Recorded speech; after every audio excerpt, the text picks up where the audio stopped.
The fluorescent lights hummed above Lucia Ramos as she pressed her palm against the cold wall of the supply closet. Her vision blurred at the edges. The pain had started an hour ago, creeping through her joints like broken glass beneath the skin. She knew the signs. Her body was turning against itself again. With trembling fingers, she fumbled for the small pill bottle hidden deep in her uniform pocket. "Come on," she whispered, her breath shallow. The bottle cap refused to turn. Her hands were too weak, too shaky. Sweat beaded on her forehead despite the air conditioning that kept the executive floors of Salvatierra Pharmaceuticals at a perfect 68 degrees. Finally, the cap popped off. One small white pill tumbled into her palm. She placed it under her tongue, closed her eyes, and waited for relief. "What the hell are you doing?" The voice cut through the silence like a blade. Lucia's eyes snapped open. Her heart stopped. Martin Salvatierra stood in the doorway of the supply closet, his tailored navy suit sharp enough to cut, his steel-gray eyes fixed on her with the intensity of a predator spotting prey. Behind him, 3 executives lingered in the hallway, their morning coffee still steaming in expensive ceramic mugs. "I asked you a question." Martin's voice was ice. Lucia tried to speak, but her throat had closed. The pill was still dissolving under her tongue, bitter and medicinal. "Sir, I can explain." "Explain?" Martin took a step forward, his polished leather shoes clicking against the tile. "Explain why one of my cleaning staff is hiding in a supply closet, swallowing what I can only assume are company property." One of the executives, a woman with perfectly styled blonde hair, whispered something to her colleague. Lucia's face burned. "It's not what you think," she managed. Martin's jaw tightened. He reached out his hand, palm up. "Show me the bottle." "Please, sir, now." The command left no room for negotiation. With shaking hands, Lucia placed the small orange prescription bottle into his palm. She watched as his eyes scanned the label, his expression shifting from anger to cold calculation. "Immunocera X," he read aloud. "Experimental, not yet FDA approved for public distribution." He looked up at her, his gaze sharp. "This medication is kept in our research labs, under lock and key. How did you get it?" The hallway had gone silent. More employees were gathering now, drawn by the commotion. Lucia could feel their stares like needles against her skin. "I didn't steal it," she said quietly. "Then how?" "A doctor gave it to me, at County Hospital. He said I needed it." Martin's laugh was short and bitter. "A doctor just gave you $1,000 experimental medication, out of the kindness of his heart? He knew I was dying without it." The words hung in the air. For a moment something flickered across Martin's face, something almost human, but it vanished as quickly as it came. "Security," he called without breaking eye contact with Lucia. "Escort Miss..." He glanced at her name tag. "Miss Ramos off the premises, immediately. Sir, please, I need this job. You should have thought of that before stealing from my company." "I didn't steal anything." But 2 security guards were already moving toward her, their hands firm on her arms. Lucia's legs nearly gave out. The medication was working now, dulling the pain, but her heart was breaking in a way no pill could fix. "My things," she whispered. "My locker." "Will be searched and cleared," Martin said coldly. "If we find anything else that doesn't belong to you, we'll be pressing charges." The walk to the elevator felt like a death march. Employees lined the hallway, some looking away in discomfort, others staring openly. Lucia kept her head down, her vision swimming with unshed tears. The blonde executive from earlier whispered loudly enough to be heard. I always knew something was off about her. The elevator doors closed. Lucia was alone with the 2 guards, their faces carefully neutral. "For what it's worth," one of them muttered. "I'm sorry." She didn't respond. She couldn't. Outside, the Chicago morning was bright and brutal. The sky was too blue, the sun too sharp.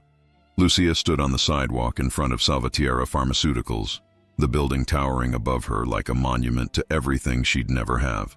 Her phone buzzed. A text from her younger brother, Matteo. "You coming to my game tonight?" She stared at the message until the screen blurred. How was she going to tell him? How was she going to tell Camilla, her 14-year-old sister who looked at her like she hung the moon? How was she going to afford rent, groceries, the medication she needed to stay alive? Lucia walked to the bus stop, each step heavier than the last. She didn't notice the news van parked across the street, or the reporter already on the phone with her editor, or the photographer zooming in on her face. By the time she reached her apartment in the South Side, the story was already spreading. Martin Salvatierra stood in his corner office, 53 floors above the city, holding the small prescription bottle up to the light. Immunosera X, his company's crown jewel. The breakthrough that would change autoimmune treatment forever. Or it would, once the FDA approved it. Once the board finished manipulating the release timeline to maximize profit margins. He set the bottle down on his mahogany desk and loosened his tie. His assistant, Veronica, knocked softly before entering. "Sir, legal is asking what you want to do about the incident. File a formal complaint with the police. Theft of company property. I want this handled by the book." Veronica hesitated. "Sir, with all respect, the optics. I don't care about optics. I care about protecting this company's assets." "Of course." She turned to leave, then paused. "There's something else. A reporter from the Tribune is asking for comment. They're running a story." Martin's eyes narrowed. "Already? It seems someone tipped them off. Kill it. We're trying, but then try harder." When she left, Martin walked to the floor-to-ceiling window and stared down at the city below. Somewhere down there, Lucia Ramos was probably crying, probably terrified, probably dying without the medication he'd just confiscated. He pushed the thought away and returned to his desk. There were quarterly projections to review. But the small orange bottle sat in the center of his desk, impossible to ignore. And for the first time in years, Martin Salvatierra felt something he didn't recognize. It might have been doubt, or it might have been shame. The headline hit the internet before Lucia made it home. "Cleaner caught stealing experimental drug from billionaire's company." By noon, it was everywhere. Lucia sat on the edge of her narrow bed in the apartment she shared with Matteo and Camila, staring at her phone as the notifications exploded. The article had her name, her face, a photo someone had taken outside the building, her eyes red, her uniform wrinkled, her expression devastated. The comment section was a war zone. She got what she deserved. Why do people always think they can take what isn't theirs? Typical. Probably selling it on the street. But there were others too. Wait, why did she need the medication in the first place? Isn't Salvatierra the company that keeps jacking up drug prices? Something doesn't add up here. Lucia's hands shook as she scrolled. She wanted to throw the phone across the room. She wanted to scream. Instead, she just sat there, frozen. The front door burst open. Matteo stormed in, his backpack slung over one shoulder, his face flushed with anger. "Is it true?" he demanded. Lucia looked up. "Matteo, is it true what they're saying? That you stole drugs?" "No, I didn't steal anything." "Then why are they saying you did?" She stood, reaching for him, but he pulled back. "Matteo, listen to me. The medication I was taking, I need it. I have to take it every day or I get sick, really sick. A doctor gave it to me. I didn't steal it." "Then why did they fire you?" "Because they didn't believe me." Matteo's jaw clenched. He looked so much like their father. Same dark eyes, same stubborn set to his mouth. "Everyone at school saw the article," he said quietly. "Coach benched me for tonight's game. Said he didn't want the distraction." Lucia's heart sank. "Matteo, I'm so sorry. I don't care about the game." His voice cracked. "I care about you. Are you okay? Are you going to be okay?" She pulled him into a hug, and this time he didn't resist. "I'm going to figure this out," she whispered into his hair. "I promise." But even as she said it, she didn't know how. That evening, Camila came home in tears.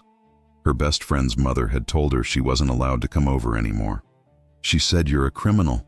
Camila sobbed into Lucia's shoulder. "She said her daughter can't be around bad influences."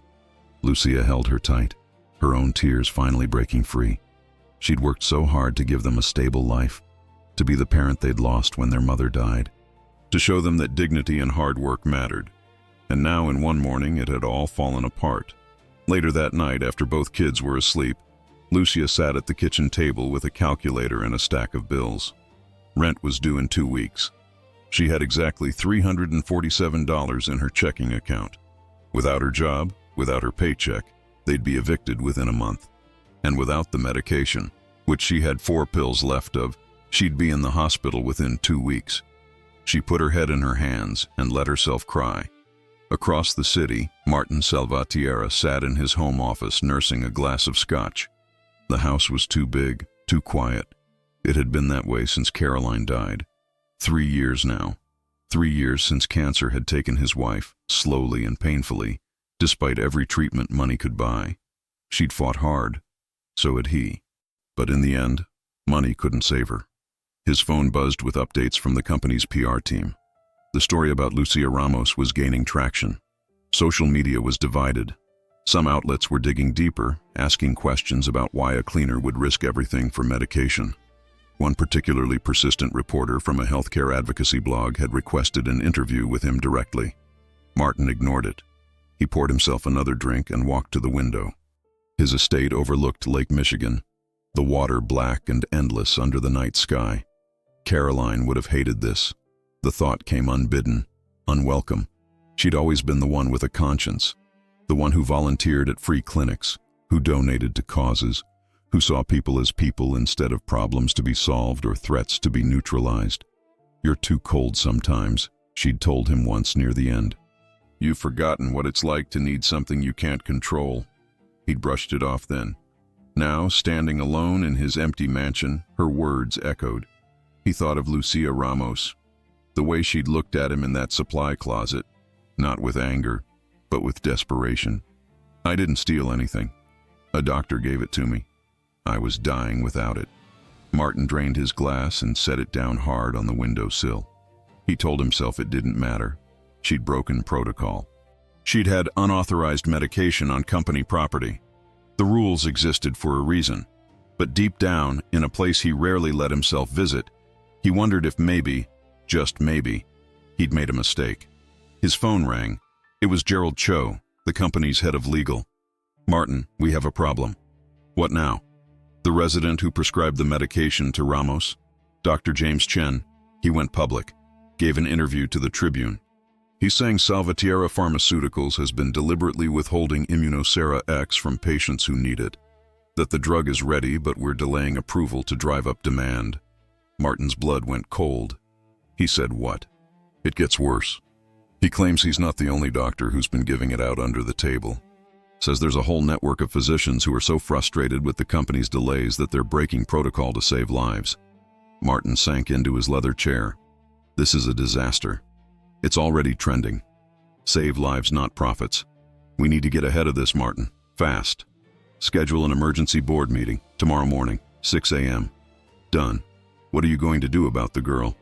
Martin stared at the small orange pill bottle still sitting on his desk. "I don't know yet." The board meeting was a bloodbath.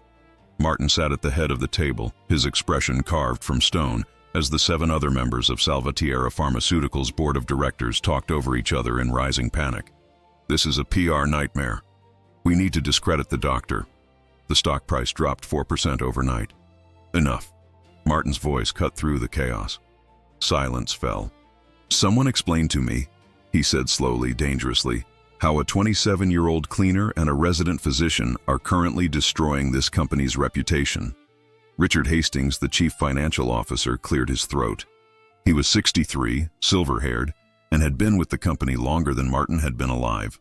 "With all due respect, Martin, the situation is more complicated than it appears." "Then uncomplicated." Richard exchanged glances with Patricia Moreno, the board's vice chair. She spoke carefully. "Immunosera X has been ready for FDA submission for 8 months. Martin's jaw tightened. "I'm aware. Then you're also aware that we've been strategically timing the release." "Strategically timing," Martin repeated. "That's an interesting way to phrase it." Patricia didn't flinch. "The longer we wait, the more demand builds, the more desperate patients become. When we finally release it, we can name our price. It's basic economics. It's people's lives." The words came out harder than Martin intended. The room went still. Richard leaned forward. "Martin, your emotional investment in this is understandable given Caroline's—" "Don't." Martin's voice was ice. "Don't bring my wife into this. I'm simply saying that perhaps you're too close to this particular drug." The board voted on the delay. It was a sound business decision. "You voted to let people die so we could make more money." Patricia's eyes narrowed. We voted to ensure the long-term financial stability of this company, a company that employs 4,000 people, a company that will develop more life-saving drugs in the future, but only if we remain profitable. How noble. It is noble, Richard shot back. Or would you prefer we go bankrupt trying to be heroes? Who does that help? Martin stood, placing his palms flat on the table. How many? He asked quietly. How many what? How many people have died waiting for Millionaire X while we strategically timed its release? No one answered. Gerald, Martin said without looking away from Richard. Pull the data. I want numbers. Names if we have them. Every patient who could have been saved. Gerald Cho, sitting at the far end of the table, shifted uncomfortably. Martin, that information could be subpoenaed if... I don't care. Get it. Patricia stood as well, her voice sharp. You're making a mistake. If you pursue this, you'll open the company up to lawsuits we cannot afford. You'll destroy everything your father built. Martin's father. The man who'd started Salvatierra Pharmaceuticals in a garage 40 years ago. Who'd built it into an empire. Who taught Martin that business was war and sentiment was weakness. The man who died of a heart attack at his desk because he'd refused to slow down. My father, Martin said quietly, would have made the same choice you did, and he would have been wrong too. He walked out of the boardroom without another word. Lucia stood in line at the county hospital, surrounded by dozens of other people waiting to be seen. The fluorescent lights were harsh. The plastic chairs were cracked. A child cried somewhere behind her. She'd been here for 3 hours. Her last pill had been taken that morning. Tomorrow, she'd have nothing left. The pain was already creeping back, a dull ache in her joints that would only get worse.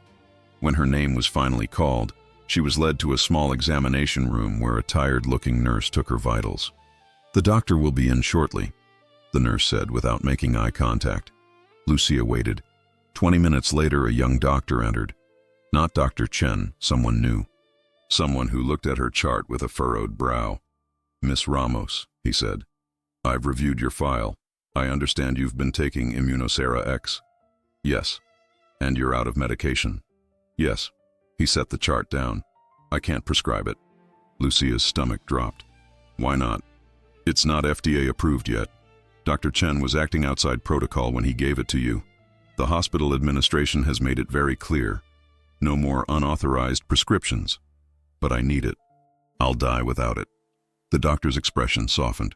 I know, I'm sorry. The best I can do is offer you a standard immunosuppressant. It won't be as effective, but it's something. How much less effective? He hesitated. Significantly. Your condition is aggressive. Without Millionaire X, you'll likely need hospitalization within 2 weeks. The room tilted. I can't afford hospitalization, Lucia whispered. I don't have insurance. I don't even have a job anymore. I'm sorry, he said again, and she could see that he meant it. There are programs, social services. I've tried them all. They have waiting lists, months long. The doctor wrote out a prescription for the weaker medication with a heavy hand. I wish I could do more, he said quietly. Lucia took the paper and left. The story broke that evening. An investigative journalist named Sandra Huang had been digging into Salvatierra Pharmaceuticals for months. The incident with Lucia had simply been the catalyst she'd been waiting for. Her article, published online at 6 p.m., was devastating. Pharmaceutical giant delays, life-saving drug for profit. Internal emails reveal calculated strategy. She'd somehow obtained leaked communications between board members discussing the optimal delay window for Millionaire X. She'd interviewed 8 physicians who'd prescribed the drug off-label to dying patients. She'd found 12 patients who'd died waiting, and she'd put Lucia's face front and center, not as a thief, but as a victim. By 8 p.m., the story was national news. By 9 p.m., protesters had gathered outside Salvatierra Pharmaceuticals headquarters with signs reading, "People over profits," and "How many more will die?" By 10 p.m., Martin's phone was ringing off the hook. He ignored all of it. Instead, he sat in his office reading Sandra Huang's article for the 3rd time. One paragraph in particular kept drawing his eye. Lucia Ramos is not a criminal. She is a sister, a daughter, a survivor who worked 3 jobs to raise her siblings after her mother's death. She is one of thousands of patients failed by a system that values shareholder returns over human lives. Her only crime was wanting to live. Martin closed his laptop. He thought of Caroline, the way she looked at him in those final weeks, when the treatments had stopped working and they both knew what was coming. She'd been so angry at first, angry at the disease, at the doctors, at God. But in the end, she'd found peace. "Promise me something," she'd whispered one night, her hand cold in his. "Anything. Promise me you won't forget what this feels like. Being helpless, needing something you can't buy." He'd promised, and then he'd buried that promise along with her. Martin reached for his phone and dialed Gerald Cho. "Start a full internal audit," he said. "Every communication about Millionaire X for the last 2 years. I want to know exactly who knew what and when." "Martin, are you sure?" "I'm sure. And Gerald? Find Lucia Ramos. I need to talk to her." Lucia didn't want to talk to Martin Salvatierra. When his assistant called, she almost hung up. When the assistant said Mr. Salvatierra wanted to meet in person, she did hang up. But the assistant called back. And then a lawyer called. A different lawyer, not one from the company. "Miss Ramos, my name is David Park. I specialize in medical ethics and patient advocacy. I'm not associated with Salvatierra Pharmaceuticals. I'm calling because Martin Salvatierra has asked me to mediate a conversation with you. I don't have anything to say to him. I understand, but I think you should hear what he wants to discuss. It could significantly impact your situation." "My situation," Lucia said bitterly, "is that I'm dying, I'm broke, and I'm about to lose my apartment because your client accused me of being a thief." "I know. And for what it's worth, I think what happened to you was deeply wrong." Something in his voice made her pause. "Why are you helping him?" she asked. "Because I think he's actually trying to help you, and because I've spent 10 years fighting pharmaceutical companies. If Martin Salvatierra is genuinely reconsidering his position, that's something I want to be part of." Lucia closed her eyes. She was so tired of fighting, tired of being afraid. "One meeting," she said finally. "Somewhere public, and you're there. Deal." They met at a coffee shop in Lincoln Park, neutral territory. Lucia arrived with Mateo, who'd refused to let her go alone. David Park was already there, along with Martin Salvatierra, who looked nothing like the cold executive she'd seen in the supply closet. He looked exhausted. "Thank you for coming," Martin said as she sat down. Lucia didn't respond. Mateo glared at him with undisguised hostility. Martin cleared his throat. "I owe you an apology, a real one. What I did, accusing you publicly, having you removed, was wrong. I didn't know your situation. I should have asked questions before making assumptions." "You cost me my job," Lucia said flatly. "You humiliated me in front of my co-workers. You took my medication, and now I'm dying." Martin flinched. "I know. Do you? Do you actually know what it's like to count pills and wonder which one will be your last? To choose between rent and medicine? To lie to your little sister when she asks if you're okay?" "No," Martin said quietly. "I don't. But my wife did." Lucia paused. "Caroline had leukemia," he continued, his voice steady but strained. "We had every resource imaginable. The best doctors, experimental treatments. Nothing worked. She died 3 years ago." He met Lucia's eyes. "I know that doesn't compare to what you're going through. I know money gave us options you don't have. But I understand what it's like to watch someone you love suffer, to feel helpless." Mateo shifted uncomfortably beside Lucia. David Park spoke up. "Martin has asked me to present you with a proposal. But first, he wants to make sure you have what you need immediately.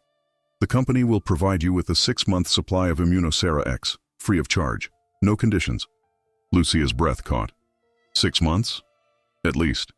Longer if necessary. "Why?" Martin leaned forward. "Because it's the right thing to do. Because I should have done it from the beginning. And because..." He hesitated. "Because I've discovered some things about my company that I can't ignore anymore." "The leaked emails," Lucia said. "Yes. The board deliberately delayed the drug's release. I knew about the delay, but I didn't realize the extent of it. I didn't want to realize it." He ran a hand through his hair. "I told myself it was just business, that we had to be strategic. But people died, Lucia. Because we were being strategic." The coffee shop buzzed with afternoon conversation around them. but their table was an island of tension. "What's the proposal?" Lucia asked. David slid a folder across the table. "Martin wants to make a public statement taking responsibility for what happened. He wants to expose the board's decision-making process. And he wants to establish a foundation that will provide free or low-cost access to Millionaire X and other essential medications for patients who can't afford them." Lucia stared at the folder. "And what do you want from me?" "Your story," Martin said. "If you're willing to share it. Not for PR. Not to make me look good. But because people need to understand what happens when corporations prioritize profit over patients. You have the power to change things, Lucia." "More than I do. You're a billionaire." "Exactly. When I talk about healthcare access, people assume I have an agenda. When you do, they listen." Matteo spoke for the first time. "She doesn't owe you anything." "You're right," Martin agreed. "She doesn't." Lucia opened the folder. Inside were medical documents, legal agreements, and a personal letter from Martin explaining his intentions in detail. At the bottom was a check. She stared at the number. $50,000. "That's not payment," Martin said quickly. "It's compensation for what I cost you, your job, your reputation, the stress I caused you and your family. It's not enough. I know it's not. But it's a start." Lucia's hands trembled. $50,000 could change everything. Rent for a year, medication, groceries, Matteo's school expenses, Camilla's braces. But taking it felt like surrender, like accepting that money could fix what he'd broken. "I need time to think," she said. Martin nodded. "Of course. Take all the time you need. The medication will be delivered to you tomorrow regardless of your decision." As Lucia stood to leave, Martin spoke again. "For what it's worth," he said, "you're the bravest person I've met in a long time." Lucia looked at him, really looked at him, and saw something she hadn't expected. Genuine remorse. It didn't erase what he'd done, but it was something. "Courage is easy when you have no other choice," she said quietly, and walked out. That night, Lucia sat at the kitchen table with the folder open in front of her. Matteo and Camilla were asleep. The apartment was silent except for the hum of the refrigerator and the distant sound of traffic. She read Martin's letter 3 times. In it, he detailed the board's communications, the calculated delays, the projected profits, the patients who'd been sacrificed. He also wrote about Caroline, about watching her die, about the guilt he'd carried for years, knowing he'd been so focused on building the company that he'd missed precious time with her. "I can't bring her back," he'd written. "I can't undo the harm my company has caused, but I can try to make sure fewer people suffer the way she did, the way you have, if you'll help me." Lucia set the letter down and picked up the check. $50,000. She thought about her mother, about the choices she'd made, the sacrifices, the quiet dignity she'd carried even when life was unbearably hard. What would she do? Lucia didn't know, but she knew what she had to do next. She picked up her phone and called David Park. "I'll do it," she said when he answered. "I'll tell my story, but on my terms. And the money doesn't go to me. It goes into the foundation for other patients." David was quiet for a moment. "Lucia, you deserve that money."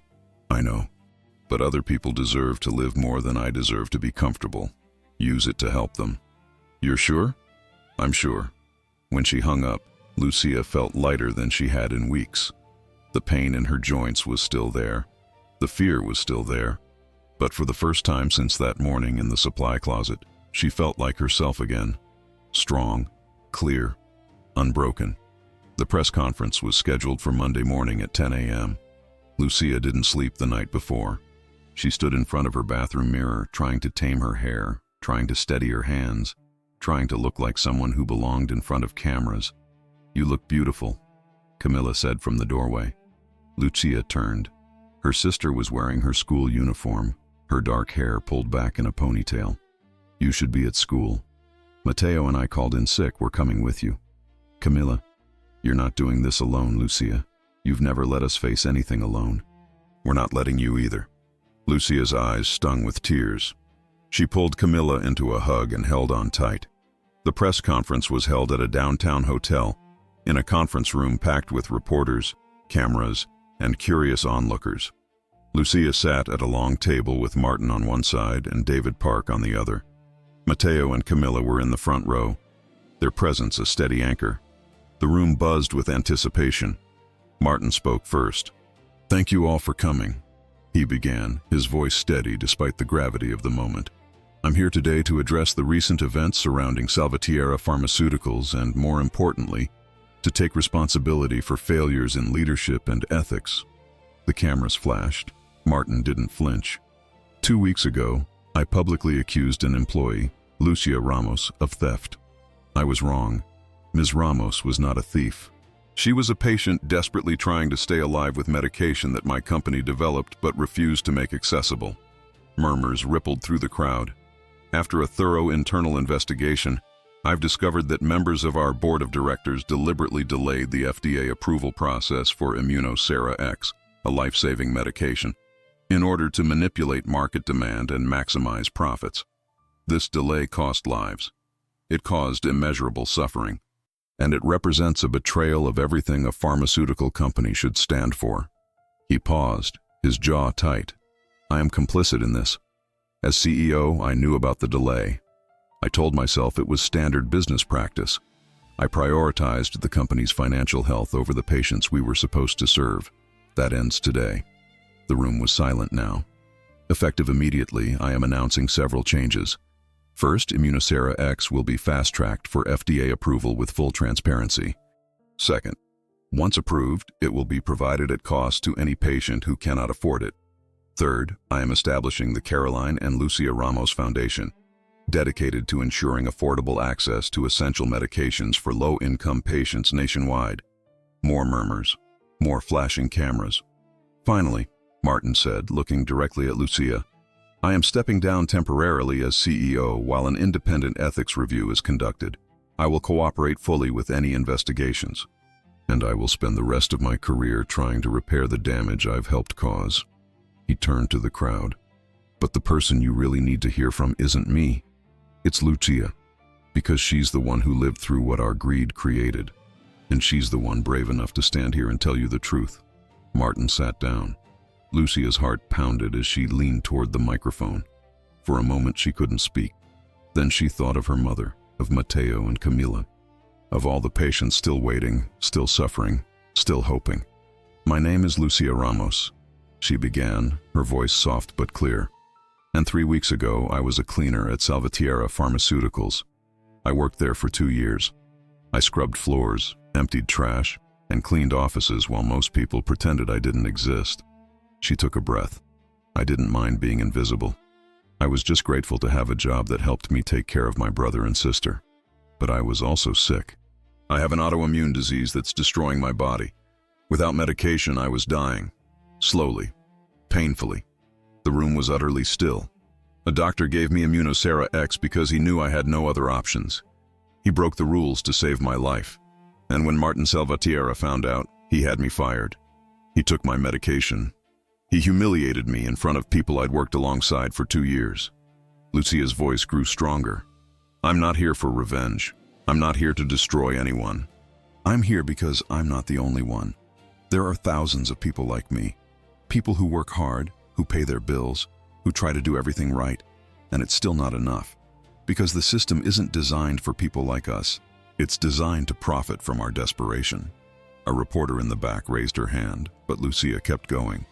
Mr. Salvatierra says he wants to change things. I don't know if he means it. I don't know if one foundation can fix a broken system. But I do know this. Silence protects the people in power. And I'm done being silent. She looked directly into the cameras. If you're sick and you can't afford treatment, you're not alone. If you've been told your life isn't worth the cost of medication, you're not alone. If you've ever felt invisible, disposable, less than human, you're not alone. And you deserve better. Lucia sat back, her hands shaking. The room erupted. Questions flew from every direction. Cameras flashed. Reporters shouted over each other. David Park raised his hand. We'll take a few questions, but please, one at a time. A young journalist from a healthcare blog spoke first.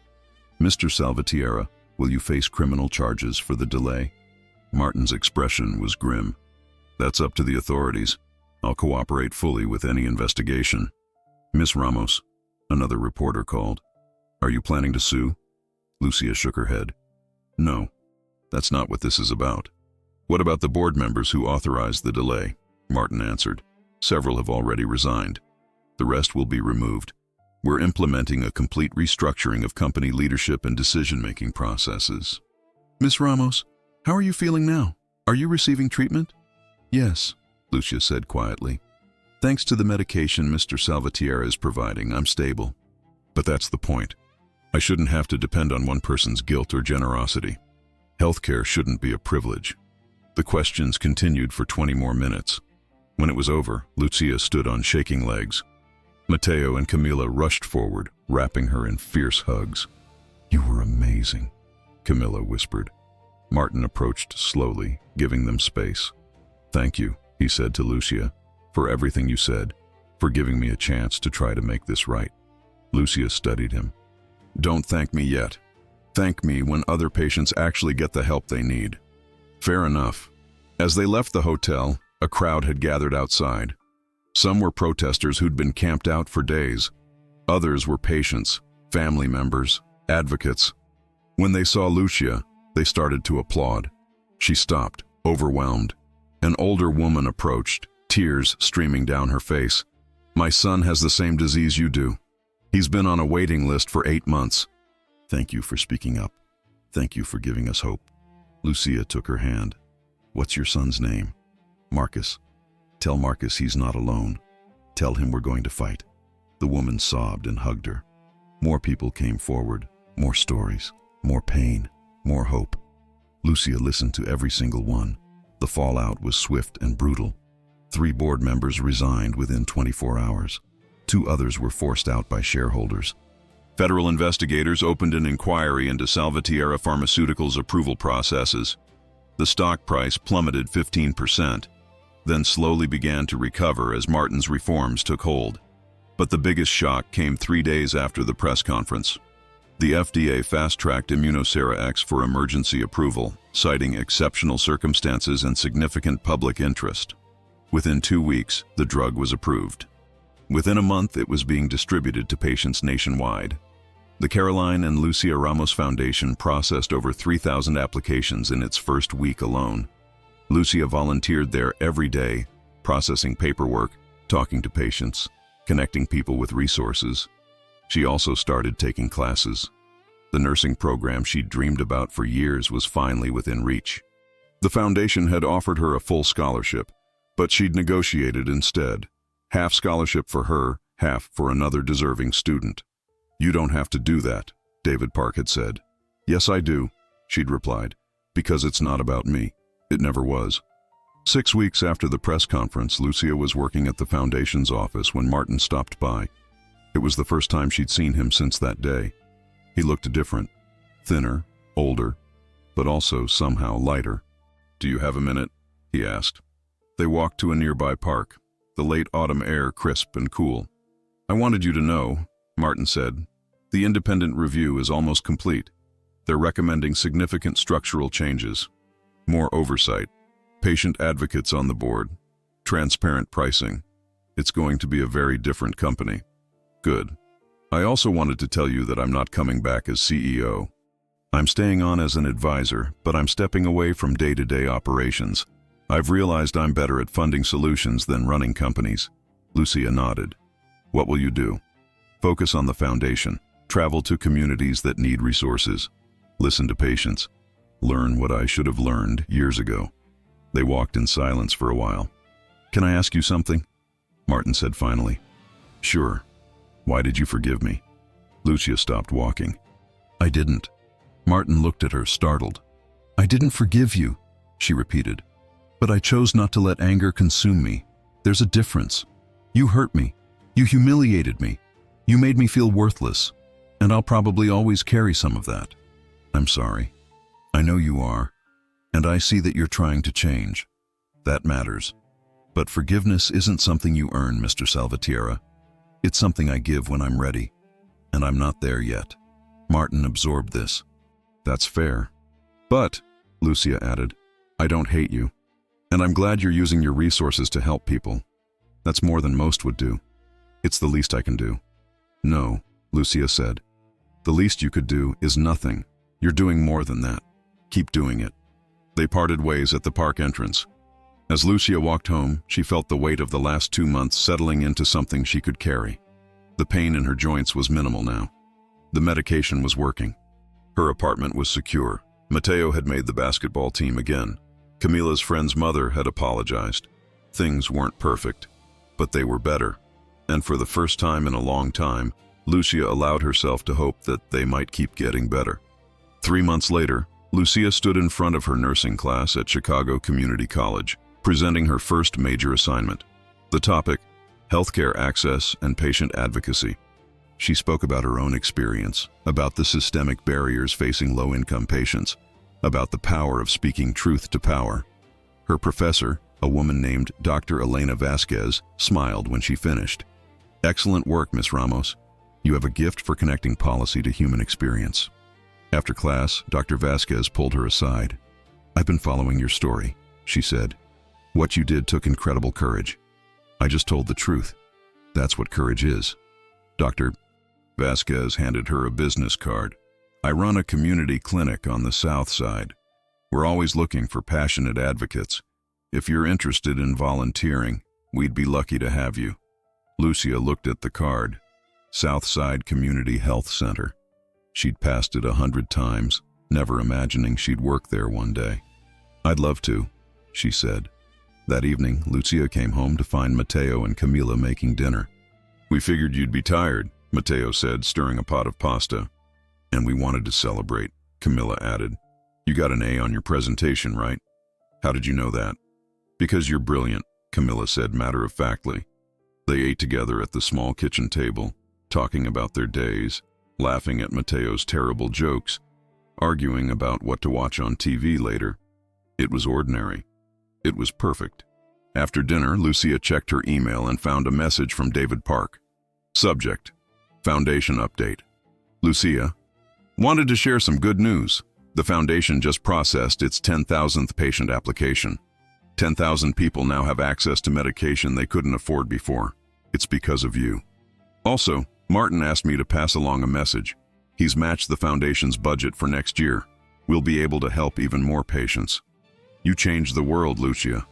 One story at a time. Best. David. Lucia closed her laptop and stared out the window. The Chicago skyline glittered in the distance, the same skyline she'd looked at from the bus on the day she was fired. She'd felt so small then, so powerless. Now she understood something she hadn't before. Power wasn't about money or position. It was about refusing to be silent when silence was easier. It was about standing up even when you were terrified. It was about believing your story mattered. 6 months after the press conference, Lucia received an unexpected invitation. Martin was hosting a gala fundraiser for the foundation, and he wanted her to speak. She almost declined. But then she thought about Marcus, the young man whose mother had thanked her outside the hotel. About the 10,000 patients now receiving care. About all the people still fighting, still hoping. She accepted. The gala was held at a luxury hotel downtown, the kind of place Lucia had only ever seen in movies. She wore a simple black dress that Camila had helped her pick out. Her hands shook as she walked through the marble lobby. The ballroom was filled with donors, executives, medical professionals, and patients whose lives had been changed by the foundation. Martin greeted her at the entrance. "Thank you for coming," he said. "I know this isn't your scene." "It's really not," Lucia admitted. "Mine neither anymore, but it's effective. We've raised over $2 million tonight. That's incredible. It's necessary." He paused. "There's someone I'd like you to meet." He led her to a quiet corner where a young man sat in a wheelchair, his mother standing beside him. "Lucia," Martin said, "this is Marcus Chen and his mother, Jennifer." Lucia's breath caught. Marcus looked up at her with bright, grateful eyes. "You're the reason I'm alive," he said simply. Jennifer was crying. "The foundation got him into treatment last month. He's responding well. The doctors say..." She couldn't finish. Lucia knelt beside Marcus's wheelchair. "I'm so glad you're getting help." "I saw your speech," Marcus said. "The one from the press conference. My mom showed me. You said we're not alone." We're not. I felt alone for so long. Like nobody cared. I cared, Lucia said. And now thousands of people care. You matter, Marcus. Your life matters. He reached out and took her hand. In that moment, Lucia understood why she'd fought so hard. Not for recognition, not for revenge, but for this. For the chance to look someone in the eye and say, "You're not alone. You're worth fighting for." When it was time for her speech, Lucia walked onto the stage with steady steps. The ballroom quieted. She looked out at the crowd. Wealthy donors in tuxedos and gowns, patients in their Sunday best, advocates and activists and allies. 6 months ago, she began, I was invisible. I cleaned buildings while people pretended I wasn't there. I took medication in secret, ashamed that I was sick. I believed that my life didn't matter as much as theirs. She gestured to the crowd. I was wrong. And so was everyone who made me feel that way. Someone in the back started to clap, but Lucia raised her hand. I'm not here to lecture you. I'm here to thank you. Because whether you donated money, shared a story, or simply paid attention, you proved that people do care. You proved that change is possible. She took a breath. But we're not done. For every patient we've helped, there are hundreds more still waiting. For every drug we've made affordable, there are dozens priced out of reach. The system that allowed my suffering is still broken, and fixing it requires more than charity. It requires structural change.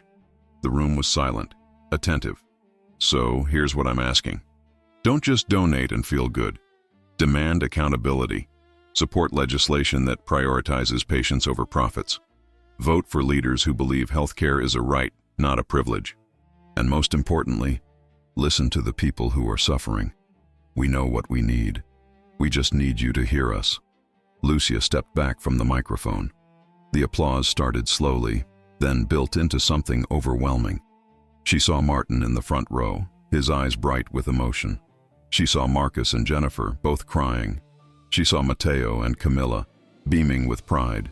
And she saw herself reflected in all of them. Not invisible, not powerless, but fully, undeniably present. 1 year after the press conference, Lucia graduated from her nursing program. She finished at the top of her class. Martin attended the graduation, sitting in the back row so as not to draw attention. When Lucia walked across the stage to receive her diploma, the entire auditorium stood and applauded. She looked out at the crowd, at her siblings, at her classmates, at the professors who'd believed in her, at the patients who'd shared their stories, and felt a joy so profound it nearly brought her to her knees. After the ceremony, Dr. Vasquez approached her. The clinic has a full-time position opening up, she said. It's yours if you want it. Lucia didn't hesitate. I want it. Good. You start Monday. As Lucia walked out of the auditorium, diploma in hand, she passed the building where she used to work as a cleaner. She paused, looking up at the Salvatierra Pharmaceuticals logo. It looked different now, smaller somehow, because she was no longer the frightened woman who'd hidden in a supply closet, ashamed and afraid. She was Lucia Ramos, nurse, advocate, survivor, and she was just getting started. That night, Lucia sat at her kitchen table with Matteo and Camila, the three of them sharing a store-bought cake to celebrate. So, Matteo said, grinning, what's it feel like to be a fancy nurse? Ask me after my first shift. Are you scared? Camila asked. Lucia considered the question. A year ago, she would have said yes without hesitation. Now? No, she said honestly. I'm ready.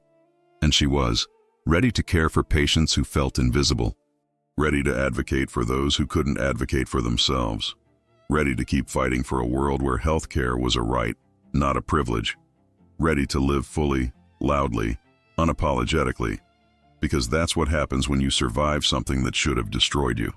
You don't just survive, you transform. And Lucia Ramos had transformed into someone even she hadn't imagined she could be. Someone strong enough to face Martin Salvatierra and demand justice. Someone brave enough to tell her story to the world. Someone compassionate enough to forgive without forgetting. Someone powerful enough to change lives with nothing but truth and courage. The diagnosis had changed everything, but so had she. And in the end, that made all the difference.